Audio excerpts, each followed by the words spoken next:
Oke, teman-teman, kita lanjutkan materi kita. Jadi kemarin kita sudah selesai dengan listening. Hari ini kita menginjak materi mengenai reading ya, teman-teman. Dan di reading ini nanti yang awalnya ada kalau sesuai silabus kita punya 6 pertemuan untuk menyelesaikan reading.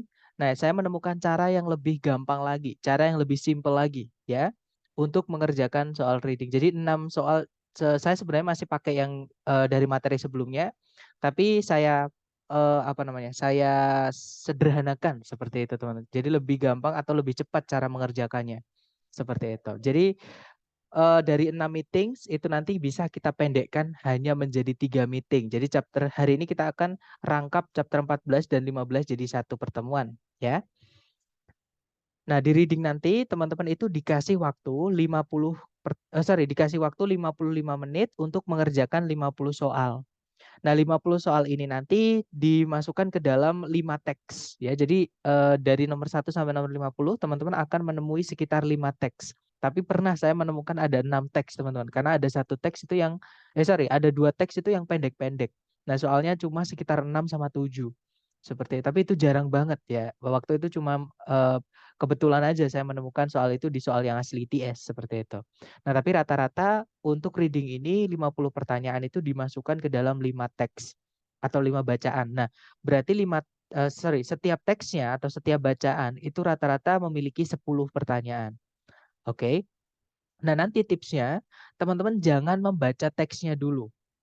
Karena yang saya sampaikan tadi, setiap teks hanya ada 10 pertanyaan, sekitar 10 pertanyaan. Oke, dan tidak semua informasi yang ada di teks itu ditanyakan. Oke, jadi tips dalam reading, teman-teman baca soalnya dulu. Oke, jadi baca soalnya dulu. Eh, kalau sudah teman-teman baca, teman-teman pahami soal ini menanyakan apa. Nah, kalau teman-teman sudah eh, bisa mengelompokkan jenis soal itu, maka nanti teman-teman akan mengerti cara mengerjakannya bagaimana. Lalu baca teks seperti itu. Nah, kemudian vocabnya teman-teman sama ya, teman-teman. Jadi di listening, di reading karena ada comprehension atau pemahaman, maka vocab ini sangat berpengaruh atau sangat apa ya? Sangat membantu teman-teman. Semakin banyak teman-teman vocabnya, semakin teman-teman gampang untuk mengerjakan reading. Seperti itu. Nah, dari yang saya sebutkan tadi, teman-teman baca soalnya dulu, kemudian baca teks itu nanti teman-teman akan tahu apakah teman-teman cukup membaca kalimat pertama di setiap paragraf saja atau istilahnya adalah topic sentences ya, yang hari ini kita akan pelajari, teman-teman. Kemudian ada scan dan skim atau cluster. Nah, ada juga jenis beberapa soal reading itu yang cara mengerjakannya harus scan dan skim dulu, teman-teman. Nah, apa itu? Makanan apa itu? Nah, itu kita bahas besok, oke? Kemudian hari terakhir nanti kita akan belajar mengenai make an inference atau membuat tebak-tebakan, membuat atau menarik suatu kesimpulan atau kemungkinan berdasarkan informasi yang ada di teks mengenai yang ditanyakan. Seperti itu.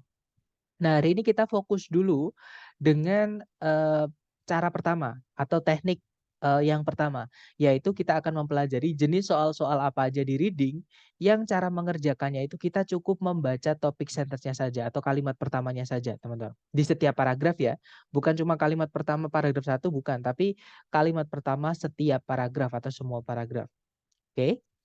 Nah, untuk jenis soal pertama atau sebelum kita lanjut ke jenis soal pertama ya, teman-teman. Ini cara mengingatnya gampang. Teman-teman cukup baca kalimat pertama di setiap paragraf itu ketika soal di reading itu menanyakan garis besar mengenai teks ya atau apa ya atau sekilas mengenai teks secara keseluruhan seperti itu. Nah, kalau misalnya teman-teman menemukan pertanyaan itu menanyakan garis besar mengenai teks atau sekilas keseluruhan teks, teman-teman nggak perlu baca semuanya ya, karena di teks itu ada informasi tambahan, ada informasi pendukung, bahkan ada informasi yang nggak nyambung, intermezzo, seperti itu. Nah, takutnya kalau teman-teman baca semua itu nanti malah bingung. Nah, pengembangan teks itu sama kayak kita ngomong, teman-teman. Ya, tapi ini ngikut budayanya mereka ya, budayanya Amerika karena mereka kalau ngomong itu intinya langsung. Masalah kalau mau ditambahi supporting ideas ataupun tambah-tambahan embel-embel selainnya itu datang setelah topik sentence atau setelah intinya. Kayak gitu. Nah, makanya untuk mengerjakan jenis soal yang menanyakan garis besar mengenai teks, teman-teman cukup baca kalimat pertama di setiap paragraf. Oke.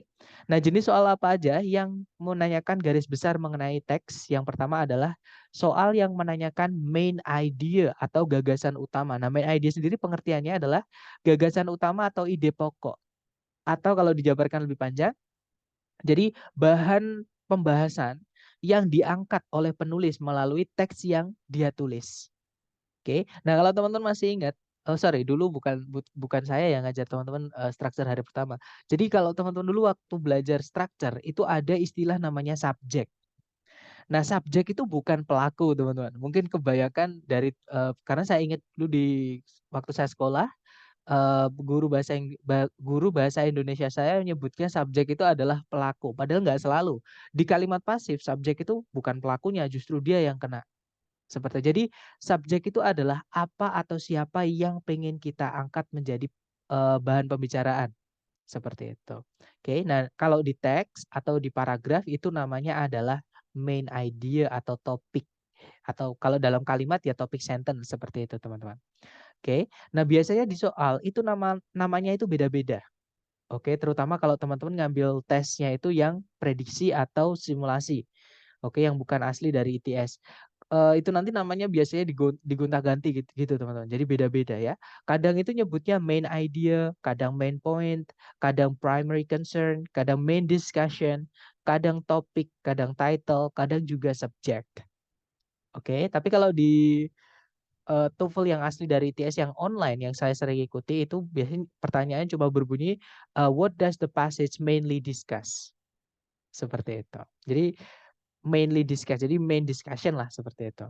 Nah, nanti cara mengerjakannya kalau teman-teman menemukan soal yang menanyakan main idea seperti ini, teman-teman cukup baca topik sentences-nya saja atau kalimat pertama di semua paragraf. Oke, saya ulangi lagi kalimat pertama di semua paragraf. Kemudian teman-teman pahami, kemudian dicocokkan dengan pilihan A, B, C, D. Tidak boleh ada yang hilang mengenai informasinya, tidak boleh ada yang ditambah-tambahin ya. Kemudian tentunya tidak boleh ada yang bertentangan dengan yang kita pahami dari pengelompokan topik sentences tadi. Oke. Nah, untuk contoh soalnya kurang lebih seperti ini. Yang saya sampaikan tadi, kalau reading, teman-teman jangan membaca teksnya dulu. Emang enak kalau misalnya di contoh seperti ini ya, teman-teman, teks itu cuma satu paragraf seperti ini karena dia contoh. Tapi kalau teman-teman nanti tes, ini pengalaman saya, paling pendek itu 2 paragraf. Dan 2 paragraf itu pun juga nggak pendek, teman-teman, itu panjang-panjang seperti itu.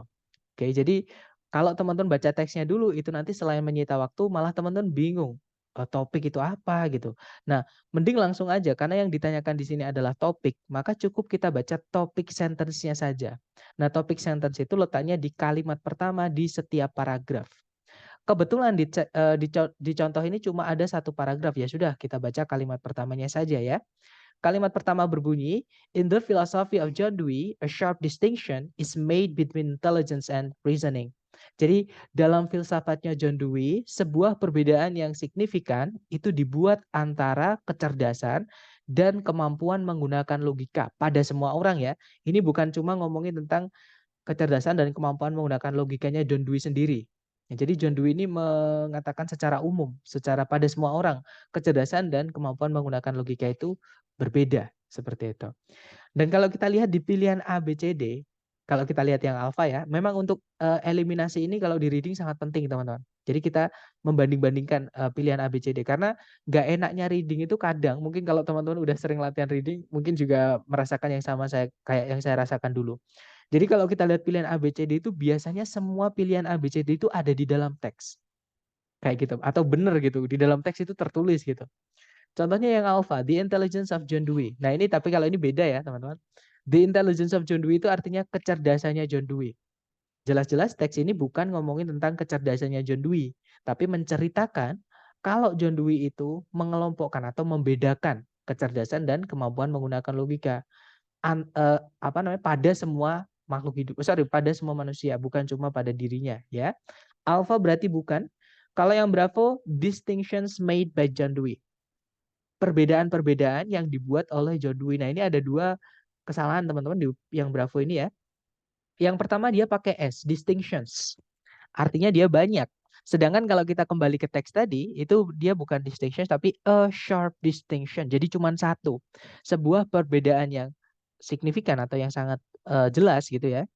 Nah, itu berarti cuma satu. Itu pertama. Yang kedua, kalau kita pilih yang Bravo, perbedaan-perbedaan yang dibuat oleh John Dewey ini perbedaan apa dan apa? Ini kurang jelas, teman-teman. Seperti itu. Berarti Bravo nggak bisa. Oke. Kalau yang Charlie, gagasan-gagasan Dewey mengenai kemampuan untuk menggunakan logika. Hati-hati. Ini di teks ada ya tadi. Tapi teks ini bukan cuma ngomongin tentang kemampuan menggunakan logika menurut John Dewey, tapi juga kecerdasan. Ya, jadi ini membandingkan dua variabel atau dua topik gitu ya, intelligence and reasoning menurutnya John Dewey. Bukan cuma reasoning aja. Kalau kita pilih yang Charlie, ada informasi yang dihapus atau dihilangkan, yang mana nggak boleh, teman-teman. Oke, nggak boleh menambahi, nggak boleh menghilangkan, seperti itu. Kalau yang Delta, how intelligence differs from reasoning in Dewey's work. Bagaimana kecerdasan itu berbeda dari kemampuan menggunakan logika dalam karya-karyanya Dewey. Nah, ketemu. Jawabannya adalah yang Delta, teman-teman. Nah, dari contoh ini mungkin ada yang mau ditanyakan dulu sebelum kita menginjak latihan untuk teman-teman, silakan.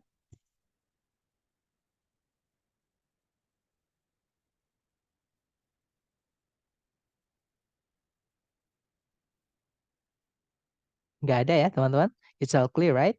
Oke, kalau nggak ada, so let's go on to the exercise. Seperti biasa ya, teman-teman jangan takut salah, dicoba dulu karena kita belajar, nanti kita bahas bareng. Silahkan karena di sini ada satu soal, maka teman-teman punya waktu 1 menit di pojok kanan atas. 1 menit dimulai dari sekarang. Silahkan teman-teman.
Oke, 1 menit sudah habis. Silahkan yang sudah nemu jawaban boleh dikirim dulu di chat. Jangan takut salah. Kemudian kita bahas bersama teman-teman. Silahkan. Oke, sepertinya belum menemukan jawaban. Gak apa-apa kalau gitu kita bahas bersama ya. Oke, ada jawaban Bravo. Ada juga Alfa. Mari kita cek. Seperti biasa ya, kita baca soalnya dulu, baru kita ke teks. Di situ soalnya berbunyi, which of the following best describes the topic of the passage? Yang manakah di antara berikut ini, ABCD berikut ini, yang paling menyatakan atau mendeskripsikan topik dari teks ini? Nah, topik itu nama lain dari main idea ya, teman-teman, atau gagasan utama atau garis besar mengenai teks. Nah, teman-teman nggak perlu baca seluruh teks, cukup baca kalimat pertama di paragraf ini karena ini cuma satu paragraf ya. Kita baca kalimat pertama paragraf 1, di situ berbunyi Fort Knox. Nah, dari sini sebenarnya udah tahu, teman-teman. Ini ngomongin tentang Fort Knox ya. Tapi apa itu Fort Knox? Kita baca Fort Knox yang terletak di Kentucky merupakan situs dari sebuah benteng militer Amerika Serikat. Tapi Fort Knox itu bahkan lebih dikenal untuk nama atau atas nama Fort Knox Bullion Depository, yaitu brankas raksasa yang menyimpan tumpukan dari tabungan-tabungan emas pemerintah Amerika Serikat. Nah, itu tadi teman-teman. Jadi ini ngomongin tentang Fort Knox. Apa itu Fort Knox? Fort Knox itu tempat menyimpan emas dari pemerintah Amerika Serikat. Nah, memang di situ ada benteng militernya. Nah, mungkin kalau kita lihat ke bawah itu mungkin benteng militer buat keamanannya, buat jaganya. Mungkin ya. Nah, tapi di situ intinya bukan ngomongin tentang bentengnya, tapi lebih ngomongin ke Fort Knox-nya. Oke. Nah, berarti jawabannya adalah yang kita cek yang alpha the city of Fort Knox, Kentucky. Nah, kotanya Fort Knox yaitu Kentucky. Bukan teman-teman, ini bukan ngomongin Kentucky ya.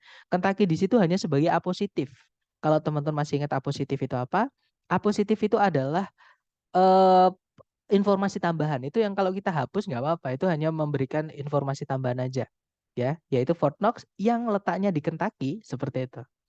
Oke, nah teks ini bukan ngomongin tentang Kentucky teman-teman. Alpha bukan.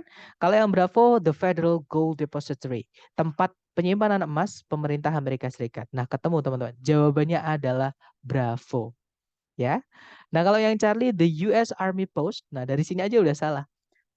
Benteng militer Amerika Serikat. Ini bukan ngomongin tentang benteng militer Amerika Serikat yang terletak di Fort Knox ya, tapi yang ngomongin Fort Knox itu.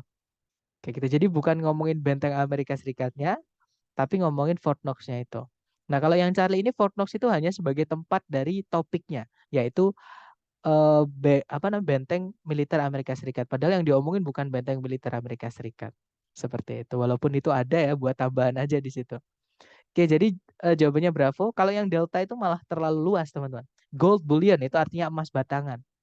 Nah, emas batangan yang mana? Apakah punyanya pribadi, swasta ataukah punyanya pemerintah? Nah, pemerintah pun pemerintahnya yang mana? Karena di dunia ini banyak sekali pemerintahan kayak gitu ya. Jadi lebih tepatnya jawabannya adalah yang Bravo. Federal itu adalah eh, nama lain dari the United States seperti itu. Oke, lanjut ke next number. Silahkan dicoba lagi, jangan takut salah. Waktunya silahkan dicoba dulu. Oh, waktunya di sini ya, teman-teman.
Oke, thumbs up. Silahkan jawabannya teman-teman dikirim di chat sedapatnya dulu. Salah, it's okay. Kita belajar ya. Baik, ada jawaban Bravo, Bravo, Bravo, Bravo. Dan saya lihat semuanya menjawab Bravo. Mari kita cek bersama, teman-teman. Seperti biasa, kita baca soalnya dulu kalau reading ya. Di situ nomor 3 pertanyaannya adalah, which of the following best states the subject of this passage? Yang manakah di antara berikut ini yang paling menyatakan subjek dari teks ini atau inti dari teks ini gitu ya. Nah, karena ini adalah nama lain dari main idea, maka kita cukup baca kalimat pertama di setiap paragraf. Nah, kebetulan paragrafnya cuma satu, berarti kita baca kalimat pertamanya. Kalimat pertama berbunyi, one identifying characteristic of minerals is their relative hardness, which can be determined by scratching one mineral with another.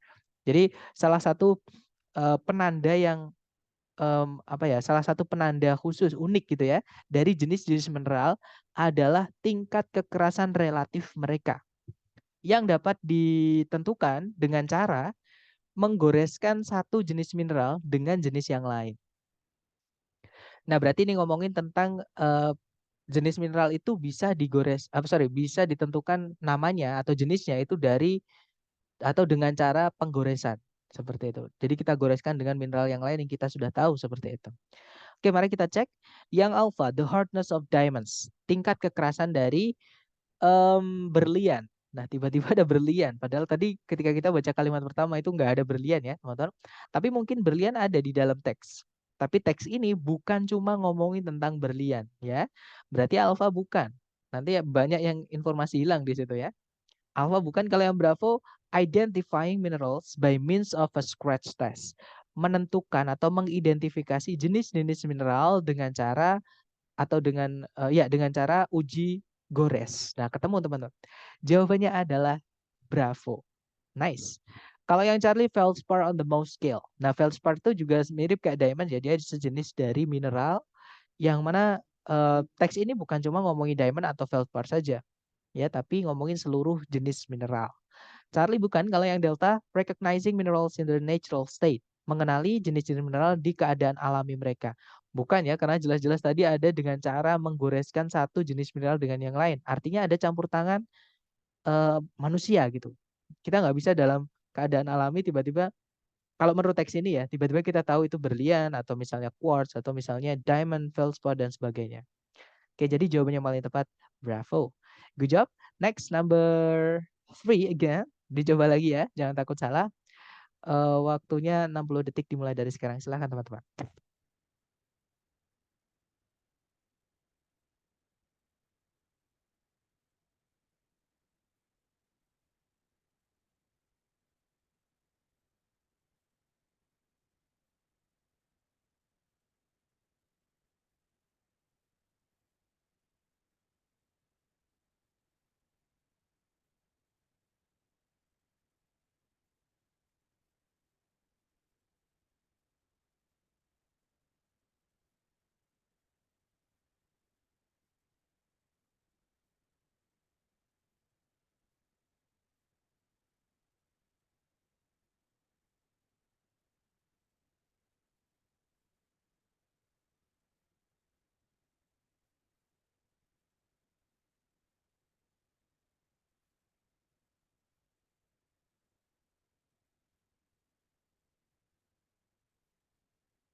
Oke, thumbs up teman-teman. Silahkan jawabannya teman-teman dikirim di chat sedapatnya dulu. Kemudian nanti kita bahas bersama.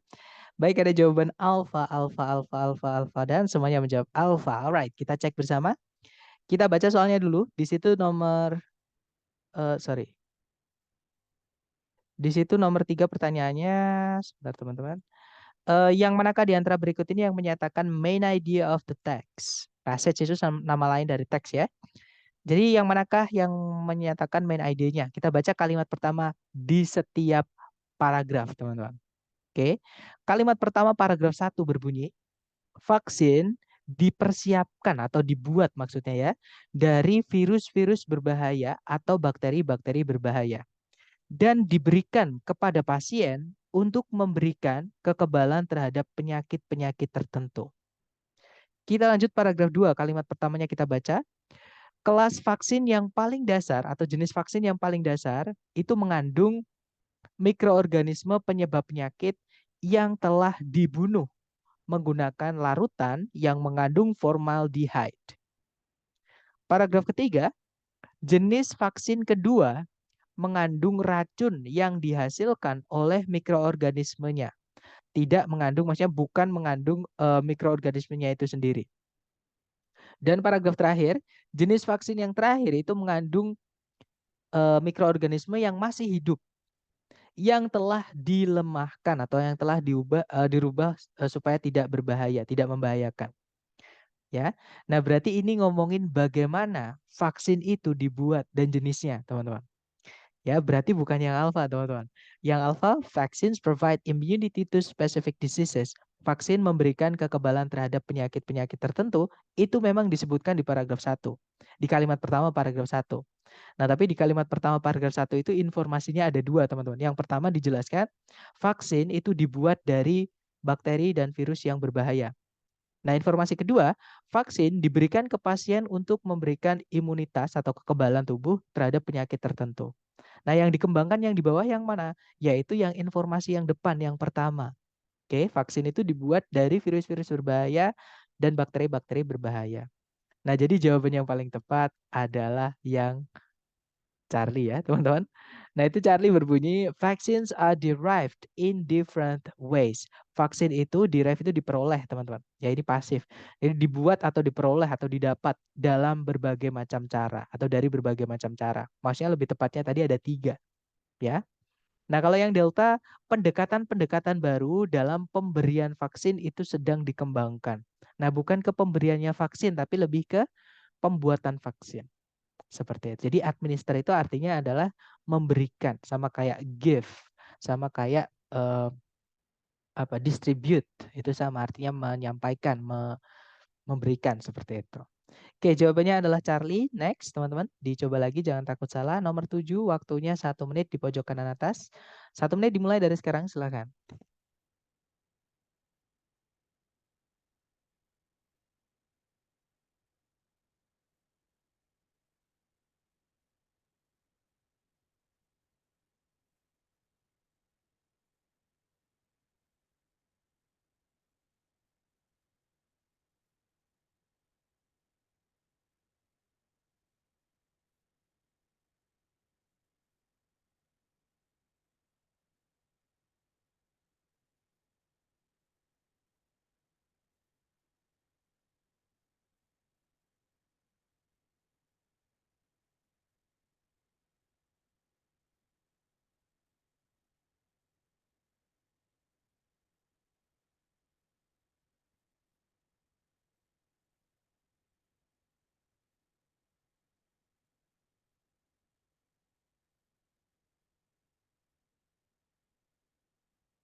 Oke, 1 menit sudah habis.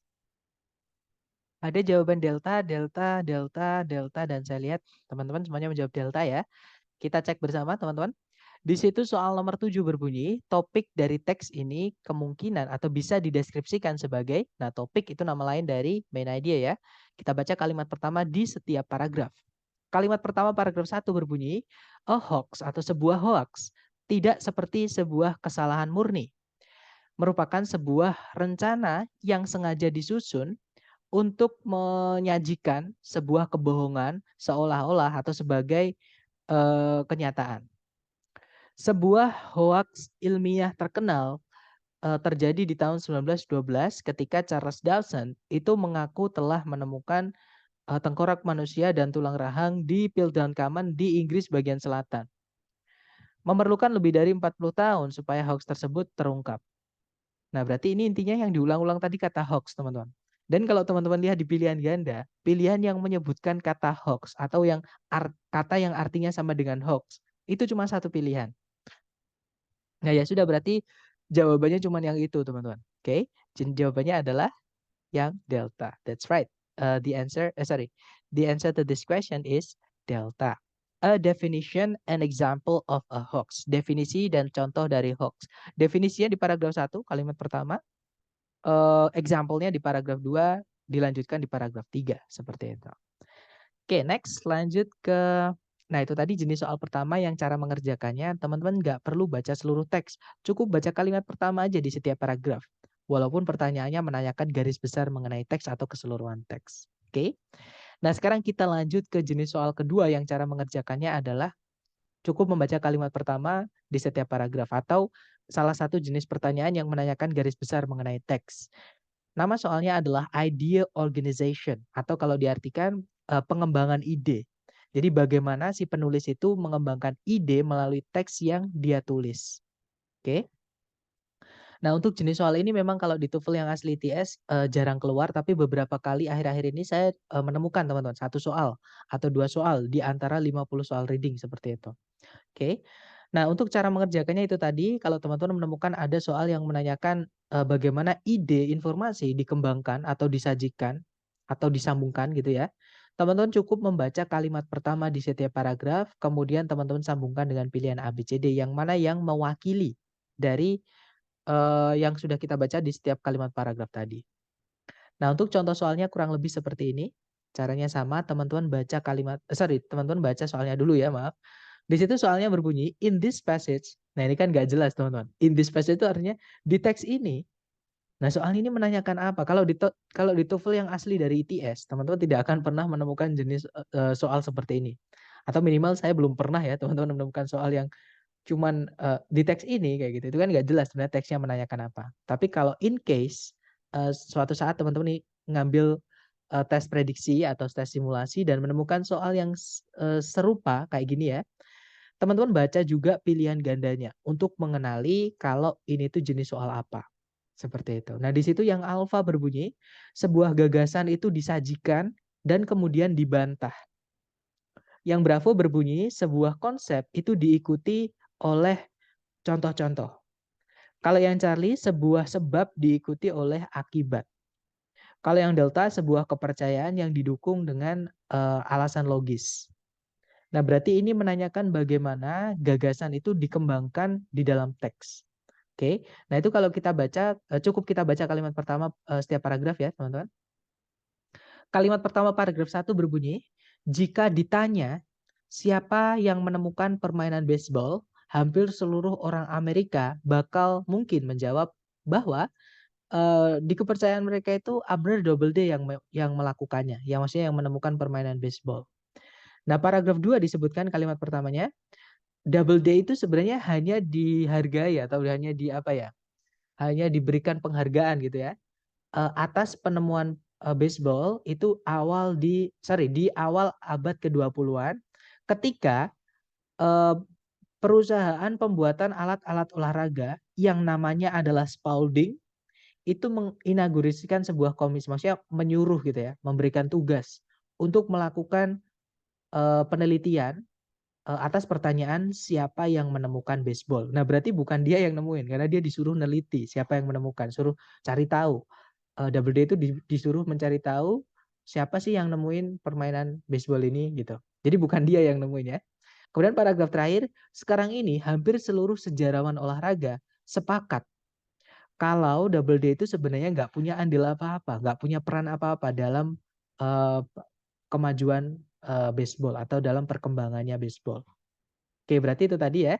Jadi si penulis itu menyajikan suatu pernyataan atau gagasan di awal-awal. Nah, kemudian ke bawah itu dibantah sendiri atau dibuktikan salah gitu ya. Oke, berarti jawaban yang paling tepat yang alfa tadi, sebuah gagasan itu disajikan dan kemudian dibantah.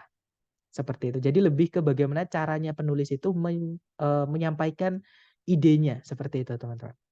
Nah, mungkin ada pertanyaan dulu sebelum kita praktek ke contoh soal buat teman-teman latihan. Silakan.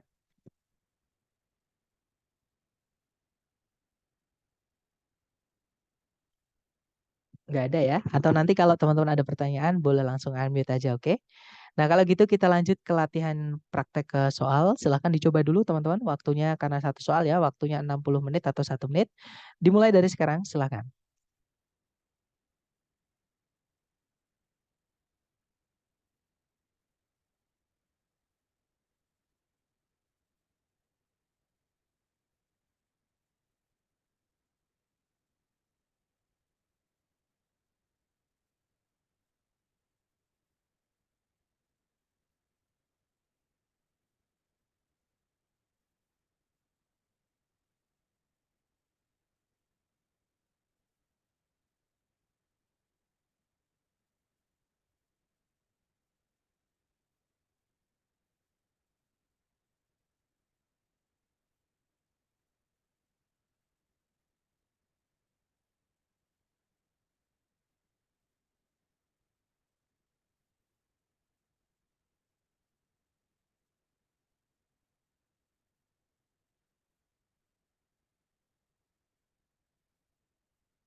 Oke, thumbs up. Silahkan jawabannya teman-teman dikirim di chat ya.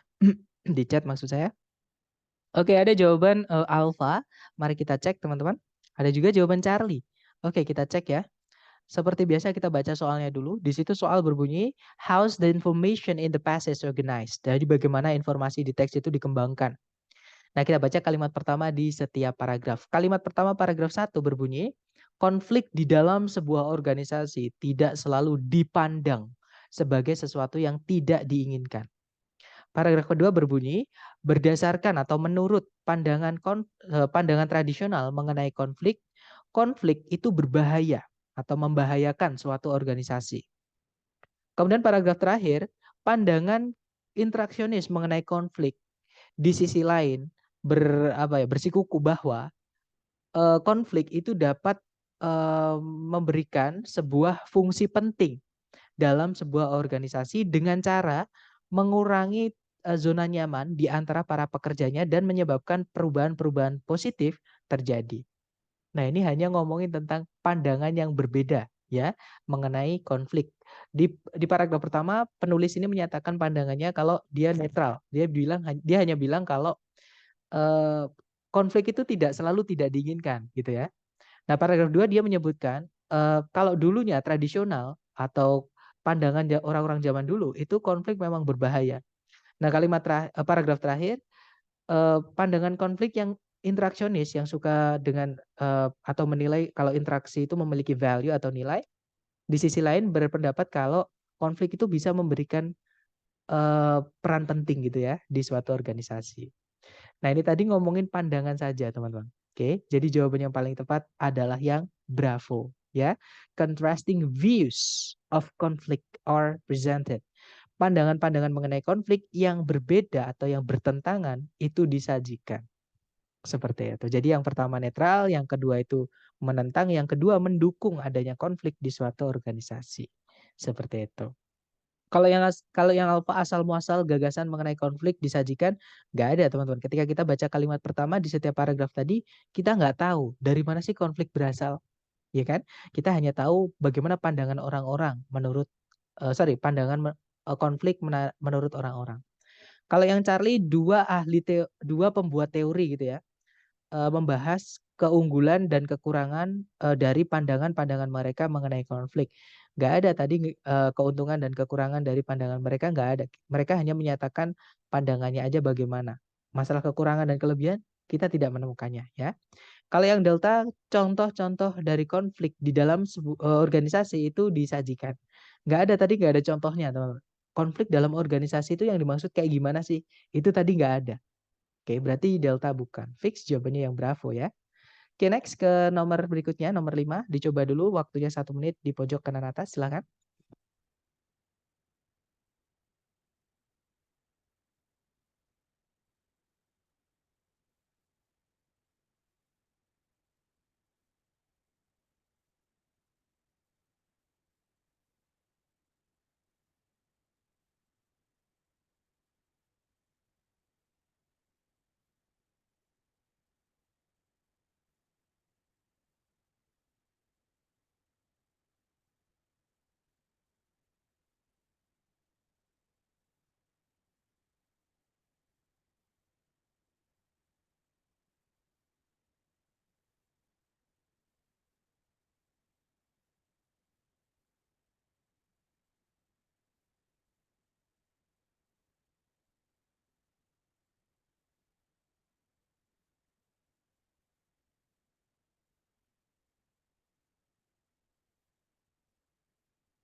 Oke, 1 menit sudah habis. Silakan jawabannya teman-teman boleh dikirim di chat sedapatnya dulu ya.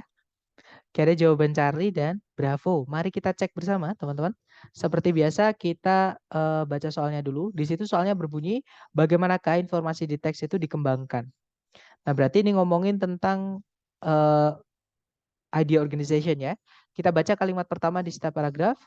Danau terbesar di Amerika Serikat bagian barat adalah The Great Salt Lake, sebuah danau air asin yang terletak di tengah daratan di barat lautnya Utah, tepat di setelahnya negara bagian tepat setelahnya ibu kota negara bagian Salt Lake City. Kemudian paragraf kedua, meskipun Great Salt Lake itu dialiri oleh aliran-aliran air tawar, dia itu sebenarnya lebih asin dibandingkan seluruh samudra yang ada di dunia ini. Nah, kemudian paragraf terakhir, Great Salt Lake itu bisa bervariasi secara drastis, secara tremendously itu secara hebat gitu ya.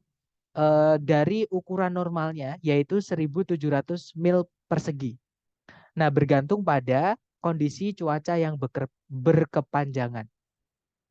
Nah, ini tadi ngomongin tentang Great Salt Lake ya, teman-teman, yang mana dia yang pertama dia lebih asin dibandingkan seluruh bumi. Dibandingkan seluruh lautan yang ada di bumi. Paragraf terakhir bunyi kalau ukurannya Great Salt Lake itu juga bisa berubah-ubah. Oke, mari kita cek ABCD. Yang alpha, two unusual characteristics of the Great Salt Lake are discussed. Dua karakteristik yang unik gitu ya, yang nggak biasa dari Great Salt Lake itu dibahas. Nah, ketemu jawabannya adalah yang alpha, teman-teman. Oke, karena tadi ada, yaitu yang pertama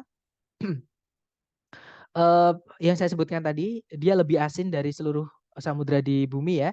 Kemudian yang kedua, ukurannya itu bisa berubah-ubah seperti itu. Oke, so the answer is alpha, teman-teman. Kalau yang bravo, teori-teori yang berbeda mengenai Great Salt Lake, mengenai kadar garamnya Great Salt Lake itu dibahas. Tidak ada teori sama sekali, teman-teman, di situ ya. Kemudian yang dibahas bukan di teks ini ya, seluruh teks ini bukan cuma kadar garamnya Great Salt Lake. Oke, kadang ukurannya juga dibahas di paragraf terakhir, seperti itu. Bravo bukan, karena ada informasi yang dihilangkan.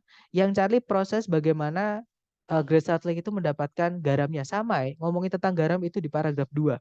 Sedangkan teks ini bukan cuma paragraf 2, teman-teman. Oke, Charlie bukan. Kalau yang Delta, the reasons for variations in the Great Salt Lake size are given. Alasan dari variasi-variasi dalam ukurannya Great Salt Lake itu diberikan. Itu ngomongin paragraf 3 saja. Sedangkan teks ini bukan cuma paragraf 3 ya, bukan cuma ngomongin ukuran, tapi juga kadar garam tadi yang unik tadi, dia lebih asin dibandingkan seluruh lautan di bumi. Oke, berarti jawabannya yang paling tepat yang alfa. Oke, lanjut ke nomor berikutnya. Oke, itu tadi soal kedua ya, yang cara mengerjakannya teman-teman cukup membaca kalimat pertama di setiap paragraf. Jadi yang pertama tadi ada pertanyaan mengenai main idea, yang kedua adalah idea organization, dan yang ketiga menanyakan yang ini ya, yang terakhir teman-teman, menanyakan tone, purpose, sama course. Nah, apa itu tone, purpose, sama course? Jadi tone itu adalah suasana hatinya penulis teman-teman, yang dia tuangkan melalui teks yang dia tulis. Nah, kita bisa mengenali bagaimana si penulis ini tone-nya atau apa ya, suasana atau semangatnya itu dari membaca kalimat pertama di setiap paragraf. Apakah dia menggebu-gebu, marah, apakah dia bersemangat, ceria, apakah dia bahagia, apakah dia sedih, apakah dia takut dan sebagainya. Nah, kalau teman-teman tidak menemukan tone-nya atau teman-teman merasa oh, kok saya ngerasa biasa-biasa aja ya, nggak marah, nggak menggebu-gebu, nggak berapi-api dan sebagainya. Nah, berarti penulis itu dia netral, teman-teman. Oke, artinya dia hanya ingin memberikan edukasi atau informasi. Seperti itu. Nah, untuk pertanyaan tone ini, udah lama saya nggak menemukan jenis soal ini, teman-teman. Oke, nah tapi kalau yang disimulasi atau tes prediksi nggak tahu itu masih dimasukkan. Kayak gitu. Jadi untuk jaga-jaga siapa tahu nanti teman-teman ngambil tes yang prediksi atau simulasi, nah akan keluar soal ini, kayak gitu. Kemudian jenis soal kedua yaitu purpose. Purpose itu tujuan penulis, menulis teks tersebut. Nah ini pun jarang keluar ya, tapi ada kalau di TOEFL yang asli TS ada, tapi jarang keluar. Karena purpose ini ada hubungan dengan main idea teman-teman. Mirip lah, tipis dia perbedaannya kayak gitu. Jadi purpose itu maksud atau tujuan penulis menulis teks tersebut. Oke. Nah, course yang terakhir, course ini juga sering keluar. Course itu adalah bidang keilmuan apa atau mata kuliah apalah bisa dibilang gitu yang membahas topik yang sama dengan yang dibahas di teks tersebut. Atau kalau misalnya teks ini diminta untuk dibaca di kuliahan, di matkul, di kelas, itu kira-kira kelas apa yang meminta mata kuliah itu. Nah, kalau teman-teman misalnya suka menggarap jurnal ya, misalnya teman-teman suka mengirim-ngirim jurnal, buka jasa untuk kirim jurnal. Nah, mungkin ini adalah soal yang sangat membantu buat teman-teman di reading. Karena gampang nanti kalau dari vocabnya teman-teman tahu itu bidang keilmuan ini, berarti jawabannya ini seperti itu. Tapi jangan khawatir, hari ini kita bahas buat teman-teman semua, oke? Nah, kalau teman-teman menemukan pertanyaannya mengenai tone, what is the tone, seperti itu, teman-teman cukup baca kalimat pertama di setiap paragraf, oke? Kemudian cari vocab atau istilah atau tanda-tanda penulis itu menyebutkan perasaan dia. Oke, misalnya dia menyedihkan, menyebutkan kata menyedihkan di dalam teks atau menyenangkan. Nah, berarti itu adalah si penulis mulai memasukkan tone-nya, memasukkan suasana hatinya. Tapi kalau teman-teman nggak menemukan, ketika teman-teman membaca kalimat pertama di setiap paragraf isinya hanya informasi saja atau gagasan saja, tidak ada perasaannya, berarti ya sudah, penulis itu netral, hanya ingin memberikan informasi saja kepada pembacanya. Hanya ingin share pengetahuan seperti itu, teman-teman. Oke.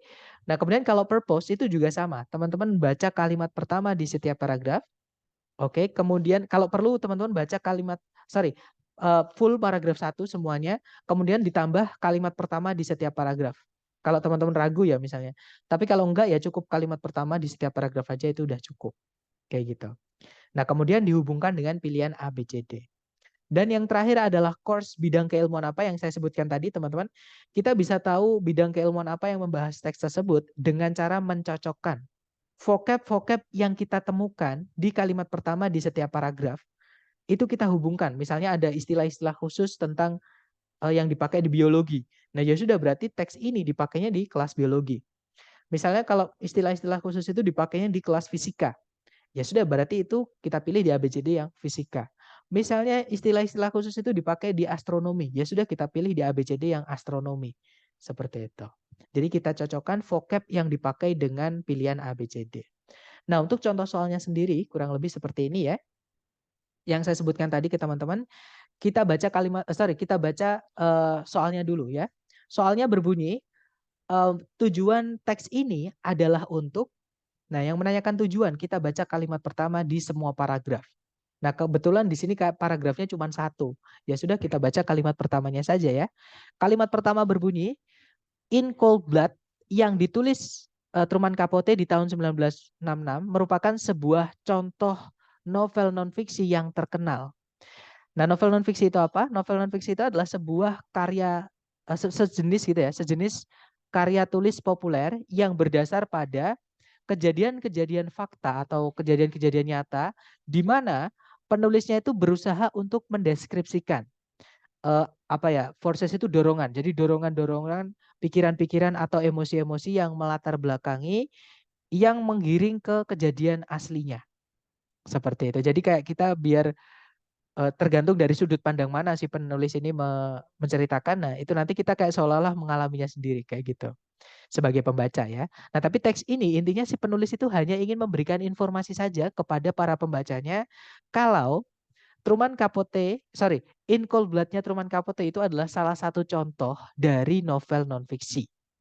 Nah, berarti jawabannya yang paling tepat adalah yang alfa ya, teman-teman. Nah, di situ discuss an example of a particular literary genre. Membahas sebuah contoh, maksudnya contoh di sini ya Truman In Cold Blood-nya Truman Capote tadi. Contoh apa? Contoh dari sebuah genre atau apa? Kategori sastra tertentu. Maksudnya adalah novel non-fiksi tadi. Ya, jawabannya berarti yang alfa. Kalau yang Bravo, tell the story of In Cold Blood. Menceritakan In Cold Blood. Ketika kita baca kalimat pertama tadi, kita nggak tahu In Cold Blood itu ceritanya apa. Berarti bukan itu teks ini. Bukan ngomongin itu ya. Kalau yang Charlie, explain Truman Capote's reasons for writing In Cold Blood. Sorry, In Cold Blood. Menjelaskan alasan-alasan Truman Capote, kenapa sih dia kok pengen menulis In Cold Blood. Nggak ada, kita baca kalimat pertama tadi, kita nggak nemukan kenapa penulis menulis bukunya. Oke, kalau yang Delta describe how Truman Capote research his non-fiction novel. Jadi menjelaskan bagaimana Truman Capote melakukan penelitian atau meneliti novel non-fiksinya itu. Bukan juga ya, teman-teman, karena tidak ada keterangan meneliti di kalimat pertama tadi. Ya sudah, berarti jawabannya yang alfa. Kemudian soal nomor 2, yang manakah yang paling menyatakan tone dari teks ini? Nah, tone tadi yang saya sebut ya, teman-teman. Ketika kita baca kalimat pertama, kita menemukan nggak penulis itu menyebutkan isi hatinya atau perasaannya dia. Apakah marah, apakah pusing, apakah sedih, apakah senang, apakah terharu, dan sebagainya. Kalau nggak ada, berarti teman-teman pilih yang netral. Di pilihan A, B, C, D yang netral yang mana. Nah, ketika kita baca kalimat pertama di paragraf ini tadi, kita nggak nemukan ya. Vocab misalnya dia sedih, marah itu nggak nemukan. Oke, berarti dia netral, hanya ingin memberitahu saja para pembacanya atau memberikan ilmu, share informasi kepada pembacanya. Nah, berarti jawaban yang paling tepat adalah yang delta, teman-teman. Descriptive. Oke, si penulis hanya ingin mendescribe sesuatu saja, ya. Oke, kemudian yang ketiga, teks ini mungkin bakal diminta untuk dibaca di mata kuliah yang manakah di antara berikut ini. Nah, kita main cocok-cocokan, teman-teman. Oke, di kalimat pertama tadi, vocab-vocab yang dipakai bagaimana? Tadi kita menemukan ada kata non-fiction novel. Sebenarnya dari sini udah kelihatan sih jawabannya yang mana. Ya, jadi jawabannya yang Charlie, teman-teman. Tapi kalau teman-teman ragu ya bisa dilihat setelahnya itu ada kata type of writing, sejenis karya tulis. Kemudian ada author, penulis. Oke. Kemudian, nah itu tadi ya. Intinya ini ngomongin tentang karya tulis. Ada penulis, karya tulis, ada malah lebih dijelaskan lagi non-fiction novel. Nah, jawabannya yang paling tepat yang Charlie, modern American novels. Seperti itu. Nah, dari 3 contoh tadi mengenai tone, purpose, sama course, mungkin ada yang ingin ditanyakan dulu dari teman-teman. Silakan teman-teman.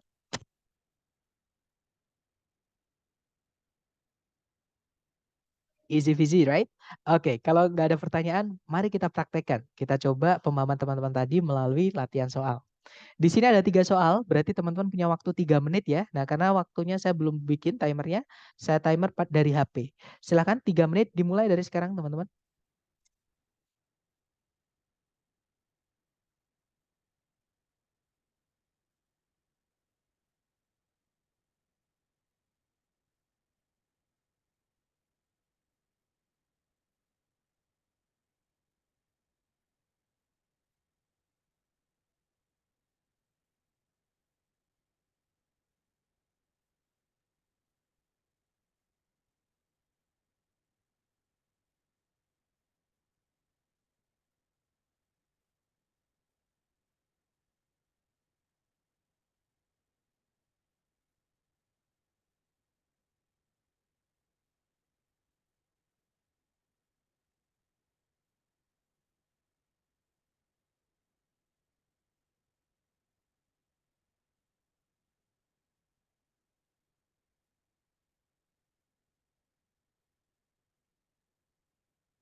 Oke, 3 menit sudah habis teman-teman. Boleh jawabannya dikirim di chat dulu, jangan takut salah. Kemudian nanti kita bahas bersama ya, silakan. Baik, ada jawaban BDA, oke BDA ya, semuanya menjawab BDA, kita cek. Di situ nomor 4 pertanyaannya adalah, yang manakah di antara berikut ini yang paling menyatakan tujuan penulis di teks ini? Nah, kita baca kalimat pertama di setiap paragraf. Kalimat pertama paragraf 1 berbunyi, hingga saat ini pengakuan-pengakuan yang diperoleh dari terduga gitu ya di pengadilan di dalam keadaan yang dihipnotis belum diakui sebagai barang bukti oleh pengadilan-pengadilan di Amerika Serikat. Kemudian paragraf terakhir berbunyi, kasus sengketa lahan yang membawa-bawa pengakuan yang didapat dari hipnotis itu dibawa langsung ke Pengadilan Tinggi Amerika Serikat. Nah, intinya di sini ngomongin tentang pengakuan yang didapat dari hipnotis itu bagaimana di ranah pengadilan. Oke, kita cek pilihan ABCD teman-teman. Yang alpha to explain the details of a specific court case. Untuk menjelaskan detail-detail dari sebuah kasus pengadilan tertentu. Bukan ya, memang tadi ada contoh di situ kasus sengketa lahan tadi, tapi bukan itu inti teks ini ya. Alpha bukan. Kalau yang Bravo, to demonstrate why confessions made under hypnosis are not reliable.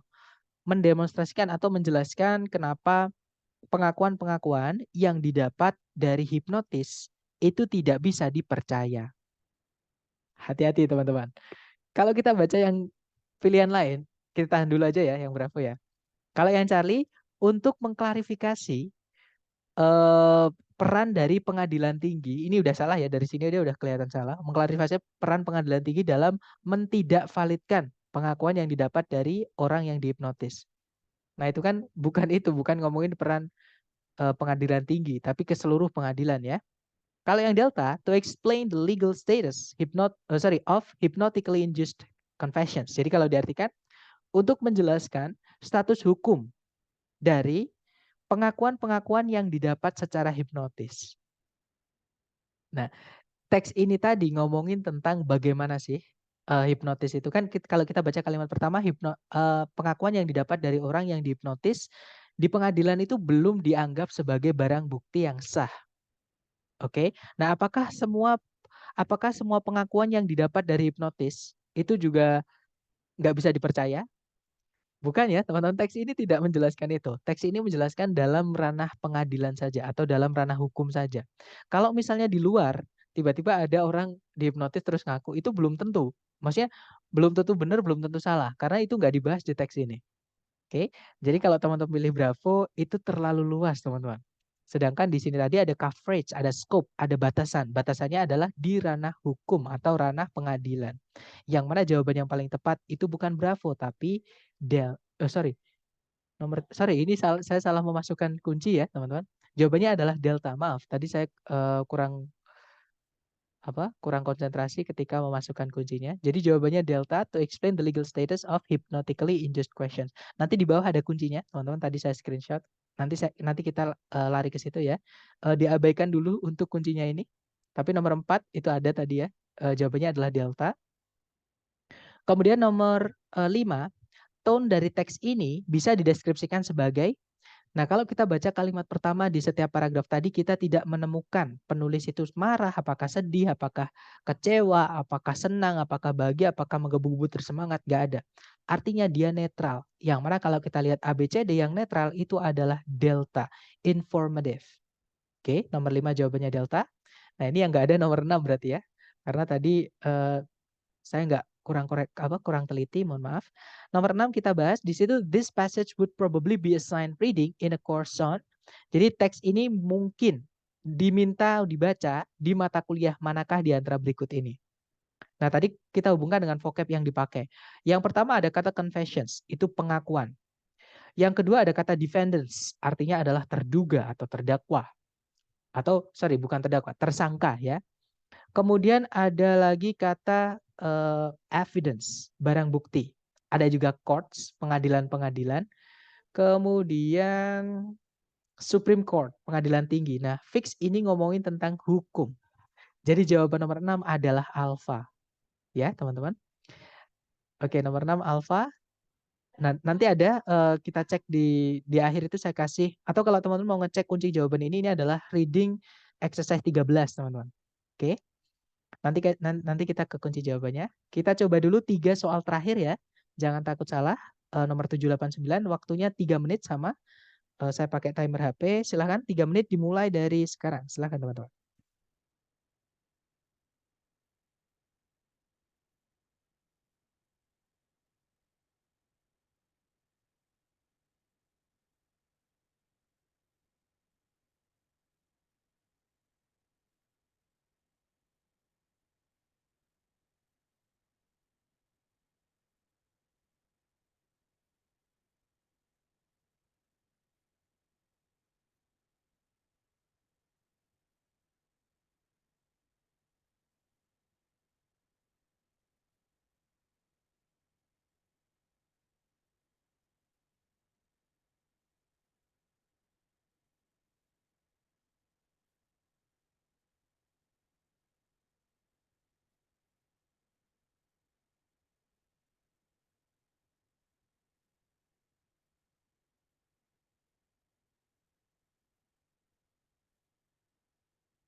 Oke, teman-teman, 3 menit sudah habis. Silahkan boleh jawabannya dikirim di chat sedapatnya teman-teman dulu. Kemudian kita bahas bersama ya. Oke, ada jawaban BAA, ada juga AAB, ada juga CAA. Oke, kita cek bersama. Di situ nomor 7 pertanyaannya adalah tujuan utama penulis dalam penulisan teks ini adalah untuk. Nah, kita baca kalimat pertama di setiap paragraf. Kalimat pertama paragraf 1 berbunyi, tingkat di mana penggundulan hutan di dunia ini sedang terjadi itu sangat mengkhawatirkan. Nah, ini penulis memasukkan perasaannya, teman-teman ya. Kemudian paragraf kedua berbunyi, sebagian besar dari penggundulan hutan itu terjadi di hutan-hutan tropis di negara-negara berkembang yang didasari oleh kebutuhan negara-negara berkembang atas meningkatnya lahan agriculture atau lahan pertanian dan keinginan dari beberapa negara maju untuk mengimpor kayu dan produk-produk kayu. Nah, kita cek yang alfa site itu mensitasi atau mengutip. Jadi mengutip statistika mengenai sebuah kemajuan. Nah, ini yang salah ini dari kata kemajuannya, teman-teman. Jelas-jelas deforestation, penggundulan hutan, apalagi alarming, semakin mengkhawatirkan. Jadi bukan kemajuan, ini malah kemunduran ya harusnya. Alfa salah. Kalau yang Bravo, explain where deforestation is occurring. Menjelaskan di mana penggundulan hutan itu terjadi. Nah, mungkin ada di paragraf di paragraf kedua ya. Tapi kalimat ini bukan cuma ngomongin itu. Berarti yang Bravo ini ada informasi yang dihilangkan, nggak bisa teman-teman. Kalau yang Charlie, make the reader aware of a worsening world problem. Membuat pembacanya sadar atau mengetahui akan adanya sebuah masalah di dunia ini yang semakin memburuk. Maksudnya masalah apa? Penggundulan hutan tadi, teman-teman. Yang dibahas teks ini kan penggundulan hutan. Ya sudah, berarti jawabannya adalah yang Charlie. Oke. Teks ini tidak mencoba untuk yang Delta itu kan menyalahkan negara-negara berkembang atas penggundulan hutan. Bukan menyalahkan ya, tapi lebih ke menyadarkan pembaca kalau ada ya mungkin negara berkembang disebutkan, tapi bukan cuma negara berkembang yang salah, tapi juga negara maju. Seperti itu. Oke, Delta bukan, jawabannya Charlie. Kemudian nomor 8, yang manakah di antara berikut ini yang paling mendeskripsikan tone dari teks di atas? Tone tadi adalah suasana hati penulis yang dituangkan ke teks. Tadi ada kata alarming, artinya mengkhawatirkan, menakutkan. Artinya penulis ini takut, teman-teman, atau khawatir, cemas. Seperti itu. Dan kalau kita lihat A, B, C, D yang artinya cemas, khawatir itu ya yang alpha itu. Concerned, ya. Concerned itu cemas, khawatir, ya itu. Takut seperti itu ya. Oke, nomor 9, teks ini mungkin diminta untuk dibaca di mata kuliah yang manakah di antara berikut ini. Nah, ini ngomongin tentang hutan. Hutan, danau, laut, daratan misalnya itu adalah bahasan dari geografi. Ya, jadi jawabannya yang Bravo. Kalau geology itu adalah ngomongin tentang batuan.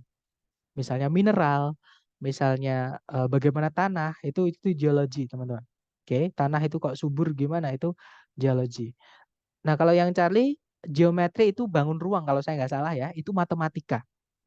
Kalau yang Delta, marine biology itu adalah biota atau kehidupan laut. Nah, ini ngomongin hutan ya, bukan ngomongin laut. Ya fix jawabannya yang Bravo. Seperti itu. Nah, kalau teman-teman mau ngecek kunci jawabannya tadi ada di ini ya, teman-teman. Untuk yang terakhir tadi, yang 3 soal tadi, tone, purpose, sama course tadi saya buat saya ambil dari TOEFL exercise 13. Seperti itu, dari buku yang teman-teman dikasih dari lembaga. Nah, itu tadi adalah materi pertama mengenai reading, yaitu chapter 14 dan 15 yang kita rangkap satu hari ya. Yang saya sampaikan di awal tadi, nanti reading kita bisa selesai lebih awal, teman-teman. Jadi yang harusnya 6 meeting, karena 2 meeting itu kita rangkap jadi satu, jadi nanti teman-teman bisa selesai lebih awal. Dan karena saya masih punya hutang satu kelas, satu meeting, nanti hari Sabtu atau hari Minggu ya, nanti saya infokan lagi menggantikan kelas yang saya kemarin belum bisa gantikan, teman-teman. Seperti itu. Nanti kalau teman-teman ada waktu lebih untuk latihan sebelum ujian, teman-teman boleh latihan dulu. Terus kalau mau tanya-tanya juga boleh. Atau nanti kalau saya sempat, teman-teman, insya Allah doakan aja. Semoga sempat, nanti saya akan bikin live streaming untuk pembahasan latihan seperti itu. Struktur sama reading ya. Karena listening itu agak sulit mencari materi audionya. Seperti itu. Baik, mungkin ada pertanyaan dulu sebelum kita akhiri. Silahkan teman-teman.